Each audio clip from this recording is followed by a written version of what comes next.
Motorola Milestone Review Part 4. Camera. The Motorola Milestone boasts a 5 megapixel camera with autofocus and a flash, plus VGA resolution video capture. On paper this looks very good, but in practice the camera is possibly the biggest disappointment on the Milestone. The camera is awkwardly positioned very near to the corner of the phone, and it's very easy to accidentally get part of your finger in shot, but that isn't the main problem with stills images on the Motorola Milestone. As a comparison, we used a Kodak EasyShare DX6490, a 4 megapixel traditional digital camera, and the Nokia E90, which is a standard 3.2 megapixel Nokia camera.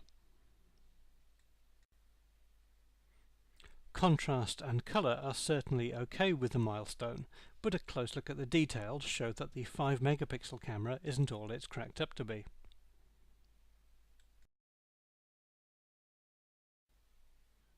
A closer inspection shows that the image lacks detail and has a lot of noise, and it does not seem to be significantly better than the 3.2 megapixel Nokia unit, and, despite having 5 megapixels compared to 4 on the Kodak's DX6490, the Kodak's superior optics deliver a much sharper picture.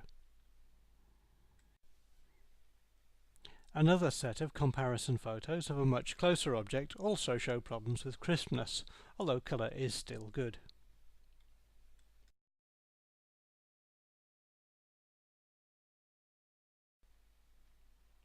Other shots show significant problems with the autofocus, which seems to have a mind of its own, especially with close-up shots. The camera struggles with objects lit from behind, and it seems to have a problem with lens flare. Overall, the stills photos are very disappointing. There are some rumours that the autofocus problems on the Droid were fixed by a software update, so it is possible that a future update on the Milestone may improve matters.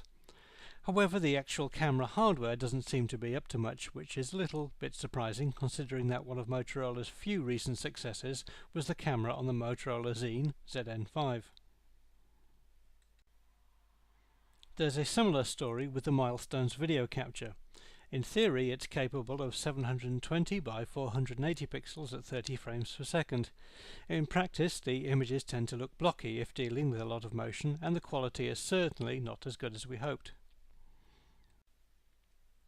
Video quality is just about acceptable for uploading onto YouTube, and you can upload videos directly to YouTube from the Milestone, which does at least make video blogging very easy to do. Overall, the camera isn't much good for stills photos or video capture, and if these things are really important to you, then you might want to look elsewhere. On the other hand, the integration of GPS into everything and the variety of apps from the Android market that you can use with photos does still make it a slightly useful choice.